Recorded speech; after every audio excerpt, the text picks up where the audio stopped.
Hello everyone, this is Warhawk Beyond 2040 and welcome to another edition of the Flash Season 8 review series. And today I'm going to be talking about episode 17, Keep It Dark, which I have just finished watching. And this episode was kind of a very mixed bag for me. There was some good stuff that I really enjoyed a lot, but at the same time there was some stuff that I didn't really care for that much, which is a shame really, because the last two previous episodes, episodes 16 and 15, were probably some of the best episodes of this season so far. Certainly the best since the Armageddon 5-part special, which kicked off season 8. You know, it's funny with The Flash. When they're good, they're great. When they're not good, yeah, not so great. But the thing is with The Flash, especially in season 8, I kind of feel that they're slowly starting to pick their game up again. You know, as I said, the previous two episodes were fantastic, really enjoyed them a lot, but with this episode, I wouldn't necessarily say that it went off the cliff. It didn't. I would say it kind of experienced a bit of a, no pun intended, speed bump. So we got off to a great start and we just kind of had a little minor setback. But there were some cool things in this episode that I did like, and the good definitely outweighed, not the bad, but I would say the not so great, shall we say. So this episode introduced us to a new speedster. I'll get to that in a moment. It's been quite a while since we've had a speedster. I know we had Godspeed, but it's been a while since we've had a heroic speedster, because I remember back in the first 3 seasons, which were great, I felt the show got a bit too speedster crazy. Seemed like every week was a new speedster. You know, we had obviously the Reverse Flash, we had Zoom, we had Savitar, we had the Rival, we had Kid Flash. You know, we just had all these different speedsters. You know, Excess, and just recently Impulse. You know, we just had so many different speedsters, and I remember after season 3 concluded, my thoughts were, right, I don't want to see another speedster for a long time, because I'm absolutely speedster out. You know, I'm just absolutely burned out with speedsters, unless they were going to introduce Impulse to the show, which they did eventually. But we have a new speedster, and this kind of ties back into a reference that Jay Garrick made back in, I'm going to guess, around season 2, where Jay Garrick said, I've been training a new speedster. We didn't know who that was. The new speedster's name wasn't mentioned. I was under the impression it could have been Bart, but it's not Bart Allen. But it's a brand new speedster. Looks like we've got a heroic speedster to help the Flash out. More on that in a moment. But as I said, the good definitely outweighed the not so great. But I quite enjoyed this episode overall. But as I said, there were some things that I didn't like about this episode. Flash was in this episode. He didn't take a back seat, not fully, so I'm happy about that. This episode focused more on Allegra and Chester. Now, I've said before that, you know, separately, individually, Chester and Allegra, not bad characters.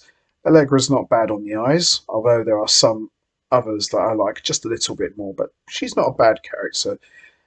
But what the show has been trying to do with these two, I wouldn't say I don't like it, but I wouldn't say I don't dislike it. I just don't care for it. You know, we don't always need to have a new couple every season. Why can't we just have two guys who are friends? You know, a guy and a girl be friends. You know, teammates sort of thing. We don't really need them to be pushed as a couple in the romantic side of things. They didn't push it too much in this one, but at the same time, it just feels really forced. It doesn't really feel natural to me. But this episode mainly centered around Allegra and Chester. Flash was still in this episode, but he was off doing some other stuff involving a certain evil speedster. And we also got taken back to a familiar location. I'll get to that in a moment. But by and large, I would say this episode was pretty good. The good outweighed the not so good. So, as always, I'm going to give a quick recap of what's happened so far, and then we're going to get straight into episode 17. So, what we've seen so far in this season, we've seen Frost sacrifice herself to defeat Deathstorm. We've seen Iris disappear from existence due to her time sickness, and we saw in the last episode Caitlin was trying to bring Frost back, and Barry, of course, didn't approve of it. And he ended up destroying all of Caitlin's equipment and all her scientific stuff, which to me was kind of like a heel move for Barry. It's not really something you'd see Barry Allen do. Barry Allen always likes to see the best in people and always try to help them in any way he can. So for Barry to actually do that to Caitlin, I understand where he's coming from, but to the uneducated eye, to some people, they would look at that and think, well, he's been a bit of a dick, isn't he? Why would he do that? So it really depends on how you really look at it. Now, Iris has been missing. We didn't really focus on that. See, this is the thing with things like that. Iris has been missing. You'd think they would still concentrate on that, but probably they're going to save that for maybe like the season finale, perhaps. But yeah, that's pretty much what's been happening so far. So Deathstorm's gone. Frost is dead. Caitlin's equipment got trashed thanks to Barry, which I thought was a bit of a out of character move. And this episode, it does pick up where he left off from the end of the last one, but there wasn't really much referencing what Barry did in the last episode. They do kind of go back to it towards the end, but yeah, it didn't really mention much about what he did in the last episode. So with that all said, let's not waste any more time. Let's get straight into it. Let's talk about episode 17, Keep It Dark. So this episode starts off with the Flash racing to a fire at a lab, but when he arrives, he is greeted as though he's already saved the day, even though he knows he didn't put out the fire. He's told by the scientists that he already saved them and put out the fire, leading Barry to believe that there's possibly a new speedster in Central City. Barry goes to talk to Joe about things, and it turns out that Caitlin is not on good terms with Barry after he destroyed her work trying to bring Frost back. Well, there you go. Got a little something there. At CC Media, Allegra is in charge in Iris's absence, and Taylor is trying to identify who the new hero is working with the Flash. Obviously, Allegra knows it's her, and she tries her best to keep Taylor from not stiffing around too much. Allegra gets a text from her friend, and apparently it's her old friends from her old gang, the RNAs, that she used to be a part of. He is ramping up and becoming violent and causing big problems for her, so she has to leave town. Allegra wants to help stop them by exposing them in the media, however, they're being watched by her old gang. We then see Barry and Chester investigate the crime scene and start to think that the mystery speedster might have been the one who actually started the fire, specifically as a distraction to steal something. Barry realizes that he needs to talk to someone who knows all about speedsters. We all know who he's referring to. It's none other than Barry's old enemy, Eobard Thawne. So Barry goes off to Lian Yu. There's an old familiar place we haven't been to in quite some time. So obviously everybody knows Lian Yu. That's the island that Oliver Queen was trapped on for 5 years. And that's where Eobard Thawne's been held since losing his speed at the end of the Armageddon special. At the CC Media, Allegra briefs the team about Dr. Light and Sunshine, who are now running the Aranaz gang.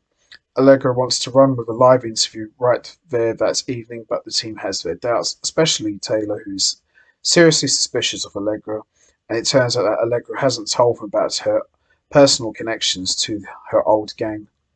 Before the interview can begin, they are attacked by Sunshine and Dr. Light. A fight ensues, but Chester engages some tech that keeps them in space, which Allegra has to explain as being something that they learned when they were attacked previously at the Old Citizen. The rest of the team starts to question why Allegra knows so much about Dr. Light and Sunshine. Now, here comes perhaps probably the best scene of the entire episode. At Lian Barry talks with Thorne, who is looking really old, looking really out of gas, no pun intended. And he just looks an absolute mess with a big beard, and he's got this long hair. And it looks like he's in Slade Wilson's old prison cell. And we see Thorne is pretty bitter about not having his speed anymore. And in classic Thorne fashion, he taunts and goads Barry about Frost, but Barry keeps his cool by continuing to ask him questions about who this new speedster is. But the conversation really doesn't go anywhere, except for Thorne to have rage and hatred about how much he hates Barry and how no speedster will ever replace him as the Reverse Flash. Thorne suggests that this new speedster doesn't care about the Flash and therefore has another reason not to be found. Barry figures out this speedster is hiding because they can't control their speed, and that the fire was merely an accident. The heart and soul of the show, for me, as far as I'm concerned, has always been Barry Allen and Eobard Thorne, played superbly by Grant Gustin and Tom Cavanagh, especially Tom Cavanagh. I've said previous times that Tom Cavanagh could very well be the most versatile and certainly the best actor in the entire Arrowverse.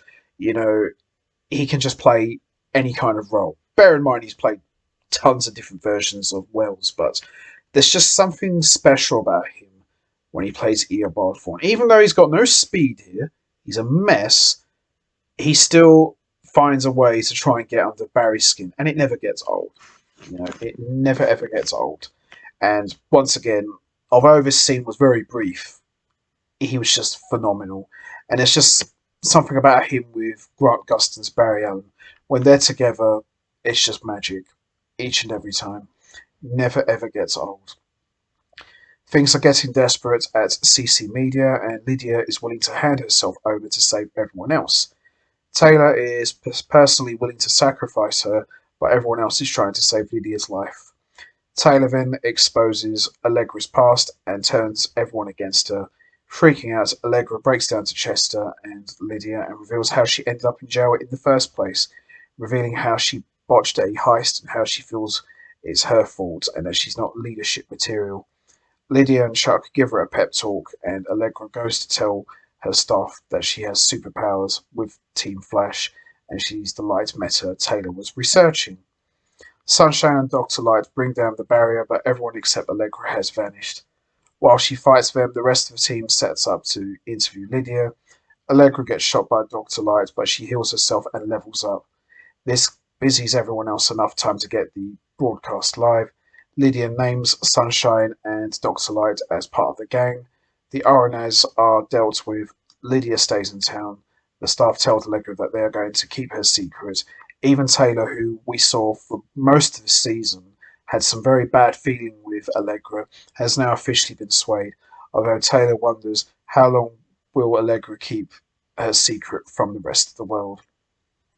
We also see at Star Labs, the team gets a video message from Caitlin. She says she's not coming home for a while, and she'll be staying away until she gets her head together. And as this episode is brought to a close, we see the Flash finds the new speedster, returning the tech that she stole, and he just wants to talk to her. And we learn that the new speedster is indeed a woman, and reveals that her speed is actually artificial. And she reveals herself to be Mina Dawan, aka Fast Track, and Barry Allen offers to help train her and get to grips with her speed. And that's how we end episode 17. Overall, as I said, this was a pretty good episode, a very mixed bag. There was some good stuff that I liked about this episode. There was some stuff that I didn't care much for. A lot of the stuff that I didn't care for was the Chester and Allegra stuff. Didn't care for that. Allegra's old gang with Sunshine and Dr. Light, cared even less for that. The stuff with the Flash and Eobard form, the Flash going back to Lian Yu, top notch stuff, loved it. The Flash meeting this new speedster, Mina Dahwan, aka Fast Track. Very interested to see how that's going to play out. But as I said, mixed bag, but still enjoyable. Maybe not as strong as the previous two episodes, but it was still enjoyable. I liked it, but I think I liked the other two episodes just a little bit more. But this was good fun. I quite enjoyed this.